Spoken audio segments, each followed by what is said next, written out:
Hi, my name is Latrenda Knighten, and thanks so much for joining me today.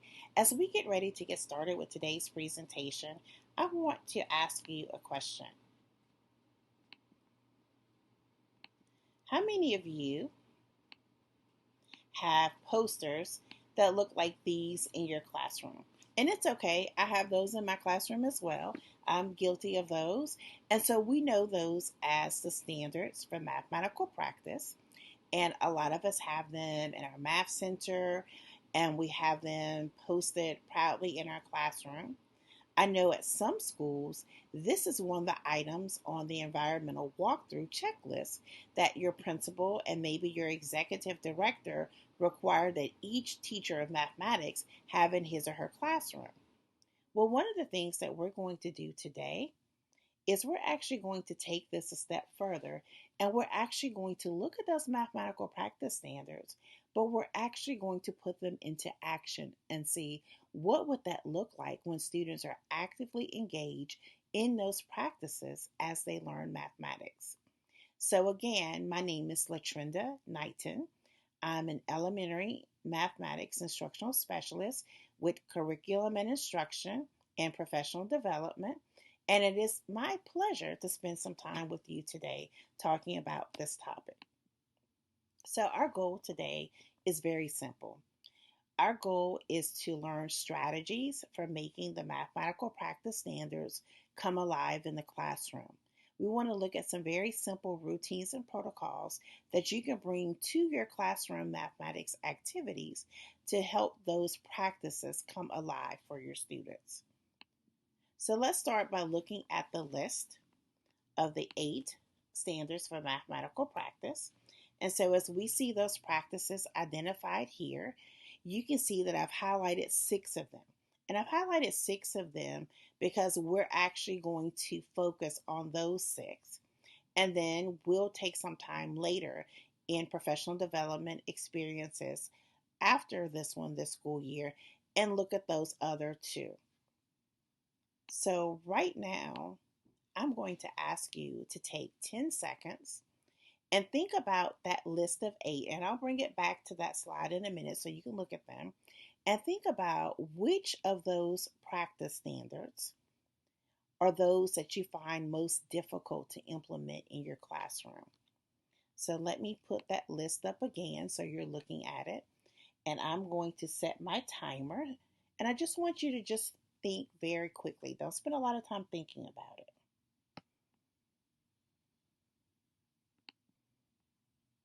So now that you've had a couple seconds to think about which of those standards for mathematical practice are the ones you find most difficult to implement in your classroom, some of you probably noticed that even though I said I highlighted 6, 2 are highlighted in a different color. And those are the 2 that the last time I polled teachers in East Baton Rouge Parish, those were the 2 that teachers told me that they found the most difficult to implement. So I wanted to make sure I shared that bit of research with you. And maybe as you look at these, you may find some strategies that I'll share today to help you unpack those practice standards that you find more difficult to implement in your classroom. So let's get started. So the first thing you may ask yourself is, what are the mathematical practice standards? Well, we talk about standards a lot when we talk about teaching, when we talk about learning, and when we talk about the classroom. Keep in mind that we have content standards, which tell us what students should know and be able to do. But the mathematical practice standards are different. Those are written for students. Those are student practices. They describe what students do as they actively engage in mathematics. You'll find that in many instances, the actions that our students actually demonstrate really indicate more than one practice at one time. So, the first step in being able to nurture the development of these practices is thinking about what they actually look like in the context of a math classroom. I've also listed a resource that I use for this presentation, and you can see that book is listed here, Putting the Practices into Action. It is a very easy to read, it's research based, and a lot of the protocols and strategies and routines that we'll talk about today are identified in this resource. So let's get started. So the first thing we want to do, let's just dive right in and start with mathematical practice number 1, making sense of problems and persevere in solving them. So when we think about, in a nutshell, what does that mean? It means making sense of problems, understanding a process for solving problems, applying those strategies for solving problems, and being able to persevere when solving those problems, meaning that students have that stick to itness, that they're not willing to give up. So when we think about this practice standard, one of the routines that I want to share with you is one called focus on the question. So if you take a look at this particular problem, you have the STEM, meaning you have the context of the problem, the basketball team that sells cookies for a fundraiser. And then you have a list of those members of the team and how many boxes of cookies they sold. And then we have the problem in blue. So if you notice, this says for Monday that this was the problem that was posed to students. So what happens as students go through the week, they receive a different problem each day based on the same stimulus, based on the same original problem. So you have the same context, the basketball team that's selling cookies as a fundraiser. None of the names of the kids and the number of boxes of cookies they sell changes. The only thing that changes is each day students are given a new problem. Until the end of the week, they're asked to write their own question based on the data. So by this time, students are very familiar with the context. They know what the stem is in the problem. And so now they're ready to begin to think about what are other questions. So you may ask, what are some of the benefits of using this routine in the classroom? Well, the first one is engagement. The students are actively engaged because each day they're wondering, I wonder what question or questions the teacher's going to pose to me today about the basketball team and about the cookies they sold. This also allows us to focus on the process rather than the answer. So, how you get there is more important than just answer getting. It shows the importance of identifying the question. And students are constantly required to determine what's the necessary information I need to answer this question. It highlights varied approaches. It builds confidence and skills. Students don't have to reread a long problem every day because by the second day, I'm familiar with the context. I'm just looking at the question. So I already feel confident. And it's okay if one of the other benefits is one that's one for the teacher. It's practical and easy for the teacher. So, what are those student behaviors that you'll see as students engage in this practice? Students make sense of problems. They can select a strategy and operation that makes sense. They can build an equation to match the problem. They can figure out what information is needed and not needed to solve the problem. And they're able to persevere to solve problems. What are things that we can do as educators to support this? Ask open ended questions, provide wait time or partner time to process and find solutions, monitor student thinking, provide lots of opportunities to solve problems, place an emphasis on the process rather than the answer, and discuss strategies. So let's go to mathematical practice number 2. Now remember, I shared with you that this is one of those practice standards that in the past teachers shared with me that they found a little bit more challenging to implement in their classrooms. So let's think about what this practice standard means. So this standard, reason abstractly and quantitatively, requires us to recognize the link between symbols and real situations. So we have two vocabulary terms here, decontextualize and contextualize to think about. So when we decontextualize, that means we're going to abstract a given situation and represent it symbolically and manipulate the representing symbols as if they have a life of their own. So this is where we're looking at that equation. Contextualize is the pauses needed during the manipulation process in order to probe into the reference for the symbols involved. So that's a mouthful, right? Let's look at some examples to see what could that look like. So here we have a question that's posed to us about this word problem. What is the equation? So we have 100 students and 5 chaperones who went on a field trip. And so we know that each bus held 35 people, but our question was how many buses were needed, but we were asked to supply the equation. So we were asked to decontextualize this scenario. When we take a look at another question using a similar storyline, so we have 120 students and 5 chaperones this time who went on the field trip. The bus still holds 35 people, but now we are asked what is the answer, not what is the equation. How many buses were needed? Well, when we do the division for this problem, we don't get a whole number. So the question asks how many buses were needed. Well, we can't say we need 3 buses and a partial bus. That doesn't exist. So to put it in context, I need 4 buses because there are people who are left over and they need a ride. So now I have a context for that situation. So let's take a look at 2 routines that are very simple to implement that you can bring to your classroom to help students to reason abstractly and quantitatively. So the first we'll look at what does this mathematical practice standard mean. It means attending to the meaning of quantities, not just how to compute them, and to flexibly use different properties of operations. So let's take a look at 2 routines that you can bring to your classroom to help students with this particular practice standard. The first one uses something very simple called the pinch card.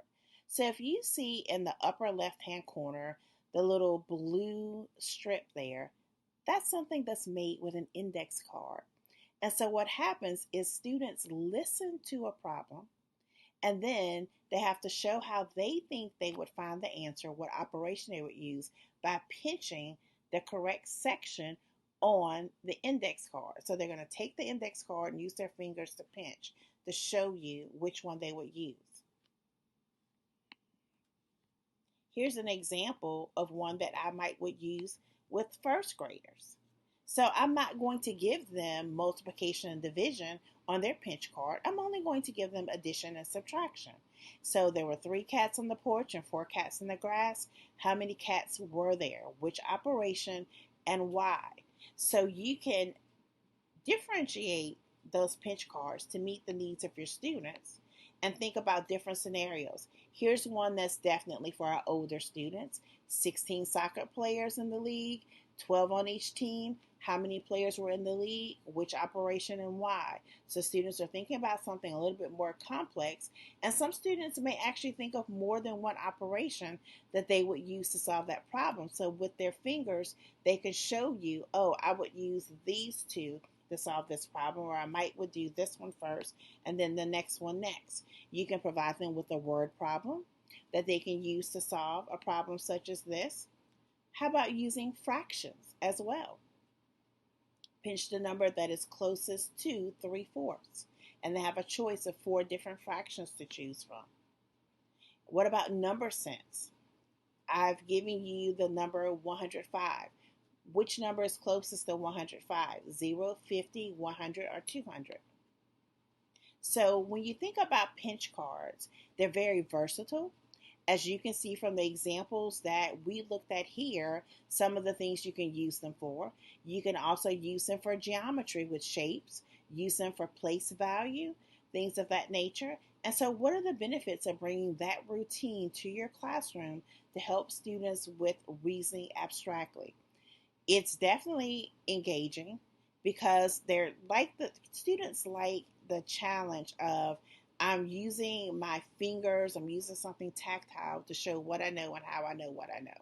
It's definitely less intimidating, It's a very quick formative assessment, and it really allows students to focus on choosing the appropriate operations rather than doing computations. They get to practice building equations, and once again, we have a routine that's quick and easy for teachers. Win-win, right? Now let's look at a routine that is aligned to mathematical practice 2 that allows us to build the context. So these are headline stories. So the headline is 52 divided by 4, and students are challenged with providing the story that goes with the headline. So they provide the context that goes along with that expression. So, what about if younger kids? No problem. You can use headline stories with them as well. Draw a picture or write a story to show 6 plus 4 is equal to 10. So instead of having kids just memorize all of the addition facts to 10, what about having them think of scenarios and contexts that they can bring to that story?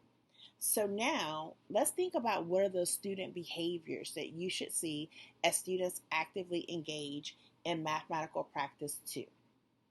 Student behaviors we should see are students representing a mathematics problem abstractly using equations, creating problems to match the equations, so now they're supplying the context, reasoning about numbers and quantity, and using numbers flexibly.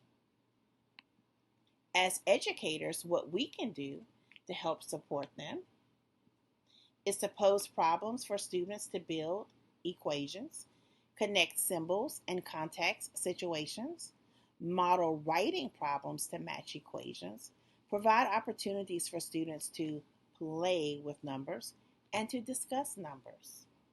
So this really helps us unpack something that can seem very abstract even to adults. So we can see how we can bring that into the classroom, make an engagement, and make it something that allows students to really build that sense making. So let's move to my favorite mathematical practice standard is mathematical practice number 3. Construct viable arguments and critique the reasoning of others. So this is where students can justify their answers and processes. Students can effectively communicate their justifications by talking, writing, or drawing, and they listen and react to the ideas of others. This is where we have that opportunity to bring in a lot of that rich discourse to the classroom. So this is a very simple routine called Eliminated, where students are provided with 4 choices. They have to eliminate one and they have to tell why. So if you see some similarities between this and the which one doesn't belong routine, you are very correct. They're very similar. So we see this one using units of measure, but here's one using numbers. We can even bring in fractions. You can bring in geometric shapes. There's so many things you can use with this. And it's very simple, very easy for kids who are choosing, want to eliminate, and using mathematics to support why they would eliminate that choice. Having those rich discussions. One of our popular ones that we do a lot is having opportunities for students to agree or disagree with the reasoning of others or with the prompt that's posed to them. So here you see one that's more for primary students with the nickels and the dimes, and then you see one more for intermediate students where they're having to choose if 75% is more than 2/3. Again, students have to choose if they agree or disagree, but most importantly, they have to tell why. So they're choosing an argument and they're supporting it.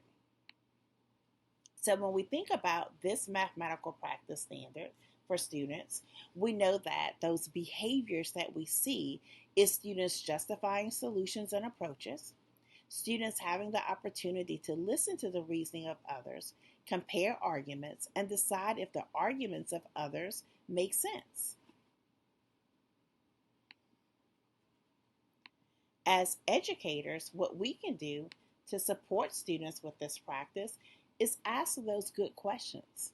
Why, how, what if? Ask students to defend their actions and answers both verbally and in writing. Provide opportunities for students to listen to or read the conclusions and arguments of others. establish and facilitate a safe environment for discussion, and to avoid giving too much assistance. We don't have to be the saviors. We don't have to rush in and rescue them. We don't need to provide the answers or procedures. Allow students to build and construct their own thinking. They are more than capable of doing so. So, let's move to mathematical practice number 4, model with mathematics. In this mathematical practice, students have the opportunity to represent math ideas using pictures, diagrams, tables, or charts. They can analyze math situations through models and draw conclusions.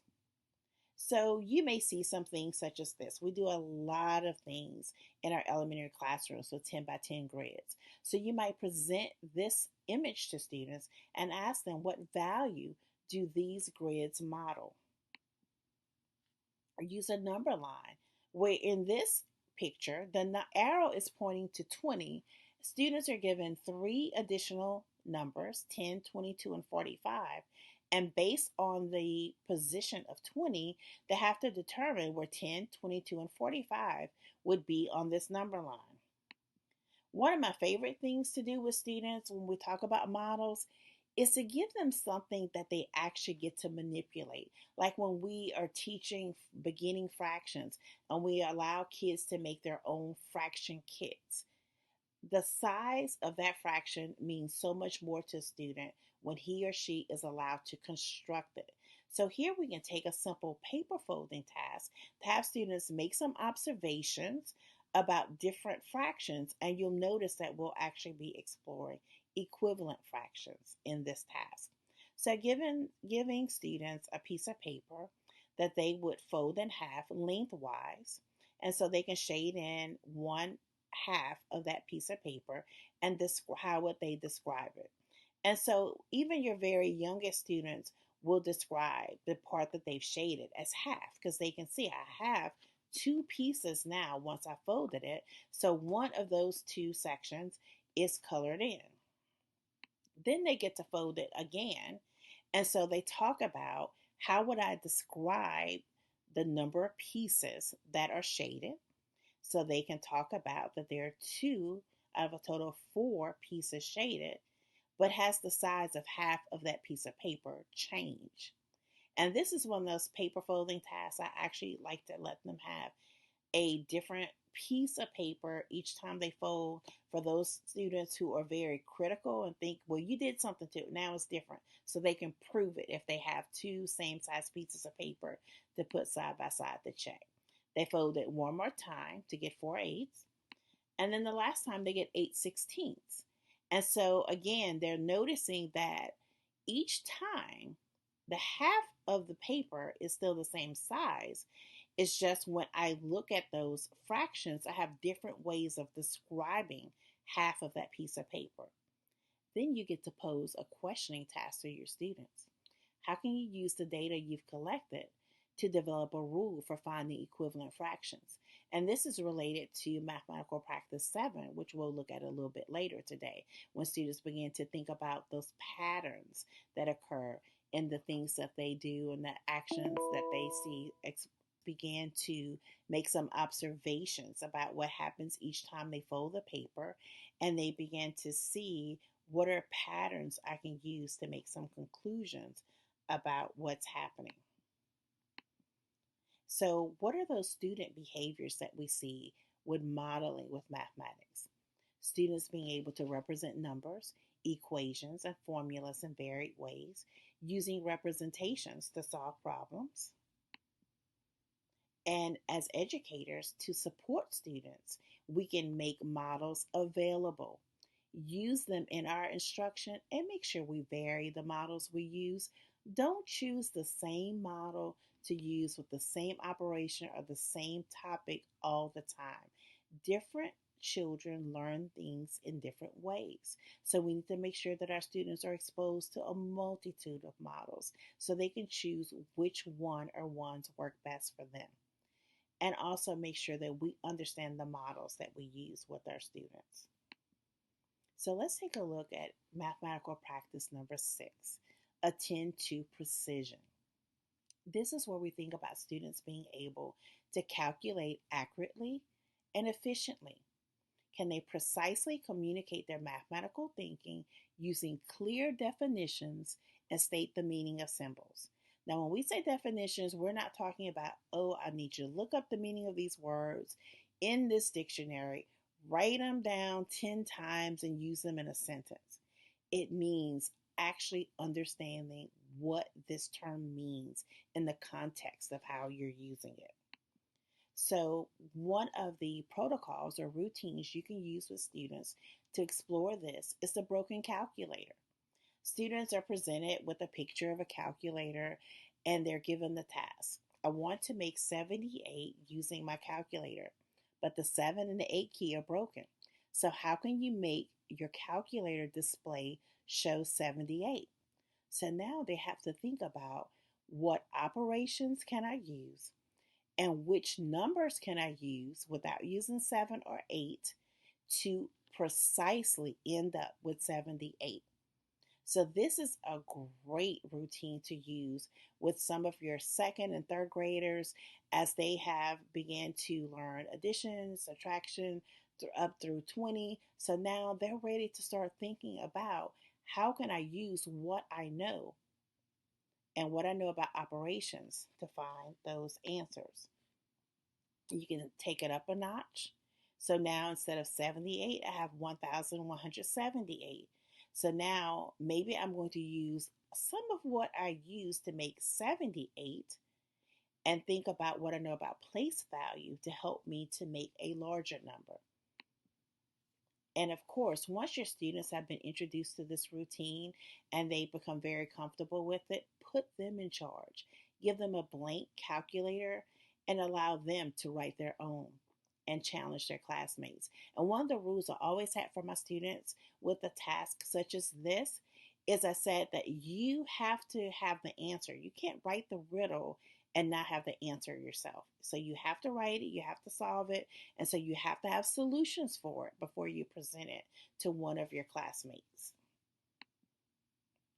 Here's another example when we talk about kids understanding the meaning of terms. So this is just using a Freyer model where students were given a term, it happens to be a measurement term, and they were asked to give their definition, meaning in their words, give a real world use for it, other related words. So this student actually gave other related measurement terms and then use an illustration or example to show what it means. So this really internalizes the meaning of what a pint is. So what are those student behaviors we see when we think about attend to precision? Students being able to calculate accurately and efficiently, students being able to explain their thinking using mathematics vocabulary, and using appropriate symbols and being able to specify units of measure. As educators, we can support students by recognizing and modeling efficient strategies for computation. And when we say efficient strategies, it doesn't mean that as a teacher, I'm going to say, I need you to do it this way because it's easier. I need to provide situations and scenarios so that my students feel comfortable and they arrive at the most efficient strategy. But if I just tell you that this is the easiest one because I'm the adult in the room and I'm older and I've done it longer, it really doesn't mean anything to the student. Remember, it's all about the student learning and the student being the active participant in the mathematics classroom. Other things we can do is use and challenge students to use mathematics vocabulary precisely and consistently and explore math vocabulary. And remember, here I said that's not looking at definitions, it's not writing the words 10 times each, it's using the correct terms when you're talking about those things in class and have them actually using those things and talking about what does that mean to me? What does it mean in this context? How can I use it in a different way? And what are things that are related to it?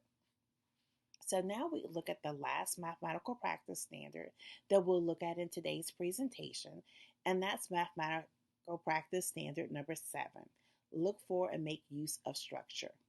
So when we think about this particular practice standard, we think about students looking for patterns, students having the opportunity to discuss patterns and to make a generalization based on a pattern, similar to what we did with the paper folding task with the fractions to think about equivalent fractions. So, one of my favorite activities to use with kids are number strings. Now, here you see a number string that would definitely be used with intermediate students, but you could very easily use addition number strings with students as young as first grade. So, as you can see by this number string, you see an easier problem. And as we add more problems to the string, they become a little bit more complex. And so, students are asked to tell what patterns they see, what stayed the same, what changed, and how does knowing the first equation help you with the others. So, students begin to think about how can I use a simpler problem to solve a more difficult problem? How can I use something that is a little bit more simple to solve something that's more complex without starting over again? And so, what is the relationship between the factors? Because here we are looking at multiplication.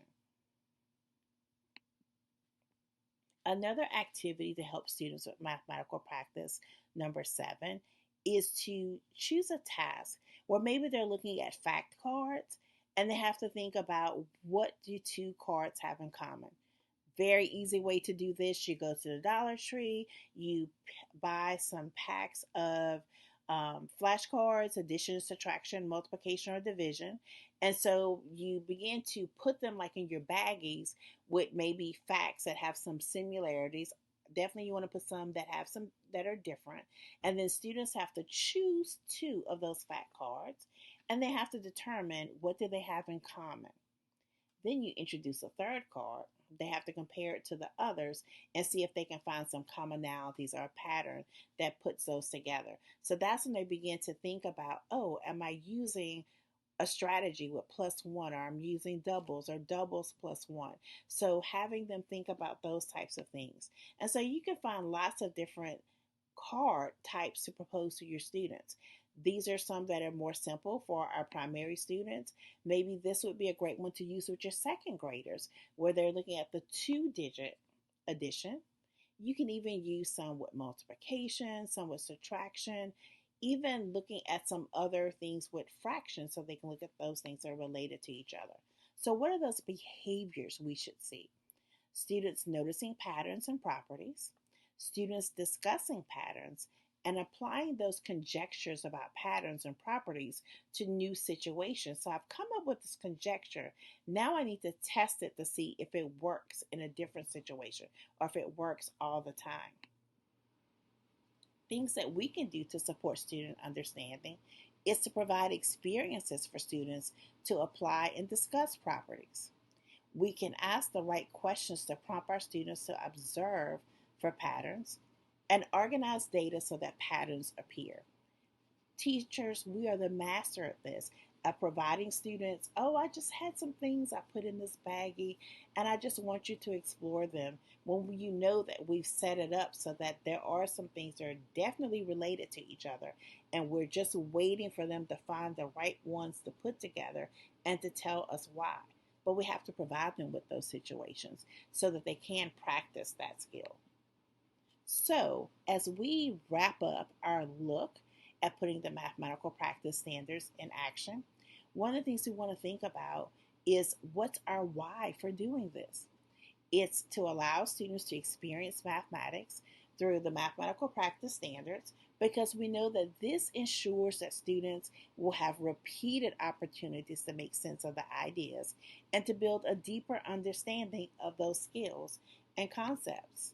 So, as you get ready to end your time with this presentation, you'll notice that one of the other items that you have is a reflection link. And so I want you to think about the things that we've talked about today with those 6 mathematical practice standards that we've explored. And you will click the hyperlink on that. It's a separate slide. And click the hyperlink and answer this prompt. I want you to think of one thing that you'll start doing based on what we've talked about with the mathematical practice standards, and think of something that you will keep doing. And please share that information with me. I really learned a lot from the things that you share with me about what you're doing in your classroom, what's working, what's not working, and things that you find that are very successful so we can share those with others. And definitely, if you have questions or you want some additional activities or additional support, please feel free to email me. I'm Knighten at ebrschools.org. Or maybe you might say, Latrenda, those are some neat ideas. I need some more. Can you come meet with me during my POC time so we can work on constructing some additional things as well? And so the last thing I want to say definitely is thank you for putting the practices in action with me today. And please invite me into your classroom so I can see you and your students actively engage in these activities. So thank you so much and enjoy the rest of your day.